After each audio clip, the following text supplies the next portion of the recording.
दोस्तों, हम चर्चा कर रहे थे राम की शक्ति पूजा। निराला की यह लंबी कविताओं में से एक कविता है। तो यहाँ हमने देखा अभी तक कि अनिमेष राम विश्वजित दिव्य सर्वभंग भाव। यहाँ तक हमने पिछले वीडियो में चर्चा कर ली थी, यानी इसकी व्याख्या हमने देखी थी।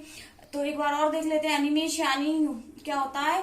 बिना पलक राम विश्वजित दिव्य सर्वभंग भाव, यानी कि जो राम है वो बिना पलक झपकाए हुए देख रहे हैं कैसे उनके पूरे विश्व को जीतने वाले सर यानी वाण जो है अपने लक्ष्य से भटक रहे हैं, अपने लक्ष्य तक नहीं पहुंच रहे। कोई भी बिना पलक झपकाए कब देखता है? जब वो अत्यंत आश्चर्य में होता है। अर्थात इस पंक्ति में क्या हुआ है कि जो राम है वो अत्यंत आश्चर्य से यह सब दृश्य देख रहे हैं। ठीक है। विद्धांग बद्ध को दंड मुष्टिखर रुधिर श्राप।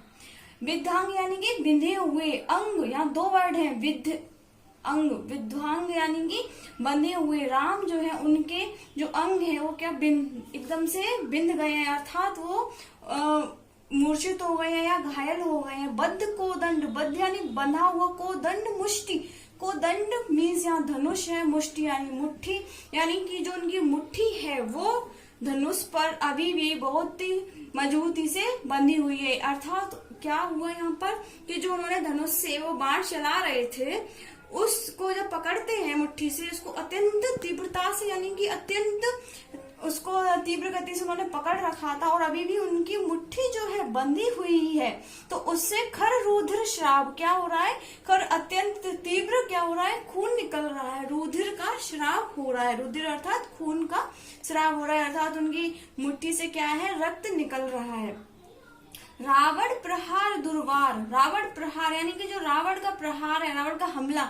दुर्वार यानी कि और ज्यादा कष्टमय होता जा रहा है, उसको सहने की क्षमता कम होती जा रही है। विकल बानर दलबल, और जो बानरों का दल है यानी कि जो बानर समूह, कपि समूह जो है युद्ध कर रहे थे, अर्थात राम की जो सेना युद्ध कर रही थी वो क्या अत्यंत व्याकुल हो रहे हैं। विकल यानी व्याकुल होना। क्यों? क्योंकि रावण का प्रहार अब सेना उनके बस की बात नहीं रही। ऐसा क्यों हुआ ये हमने पिछली वीडियो में देखा था। क्योंकि महाशक्ति दुर्गा या महाकाली उनके पक्ष में आ गई थी, अर्थात रावण की तरफ से वो युद्ध करने के लिए आ गई थी। मूर्छित सुग्रीवांगद, यहाँ देखिए सुग्रीवांगद अर्थात सुग्रीव प्लस अंगद यानी दो लोग हैं यहाँ। मूर्छित सुग्रीवांगद यानी कि सुग्रीव और अंगद दोनों मूर्छित हो गए। भीषण भी मूर्छित हो गए, गवाक्ष गए, नल नील सब जो है मूर्छित होते जा रहे हैं। बारित सौमित्र, बारित यानी रोक देना, सौमित्र यानी सुमित्रा नंदन, यहाँ किसको बोला है? लक्ष्मण को। सौमित्र अर्थात लक्ष्मण। भल्लपति, भालुओं के जो सेनापति हैं, अर्थात उनकी सेना में बंदर भालू ये लोग थे। तो जो भालुओं के सेनापति भल्लपति अगणित मल्ल रोध, और अनगिनत मल्ल यानी योद्धा, रोध यानी रोक देना। क्या हुआ कि लक्ष्मण को और उनको भालुओं के सेनापति को और अनेक यानी जामवंत और अनेक सेनापतियों को रावण के हमले ने रोक दिया, यानी कि वो लोग भी रावण के हमले का सामना नहीं कर पा रहे थे। गर्जित प्रलयाब्धि शुद्ध हनुमत केवल प्रबोध। प्रबोध यानी सामना कर रहे थे या रोक रहे थे। कौन? हनुमत केवल, सिर्फ हनुमान, यानी कि हनुमान ऐसे बचे थे जो सामना कर रहे थे। अब देखिए गर्जित प्रलयाब्धि, प्रलय अब्धि यहाँ समुद्र को बोला है। जैसे कि जब समुद्र में प्रलय आती है तो वो जो गर्जना करता है, गर्जित अर्थात गर्जना, तब वो वैसी आवाज करता है। इसी प्रकार शुद्ध यानी क्रोध में हनुमान जी जो है गर्जना करते हुए रावण के हमले का सामना कर रहे हैं, यानी कि वो एकमात्र बचे हैं जो उन रावण के हमले को क्या है? असफल कर रहे हैं। उद्गीरित बहनी भीम पर्वत कपि चतुप्रहर, अर्थात देखिए उद्गीरित यानी उद्गार होना, बहनी यहाँ अग्नि को बोला है। भीम पर्वत का अर्थ है यहाँ पर विशाल पर्वत, अर्थात ऐसा पर्वत जिससे अग्नि निकलती रहती है। ऐसा पर्वत कौन सा होता है? ज्वालामुखी।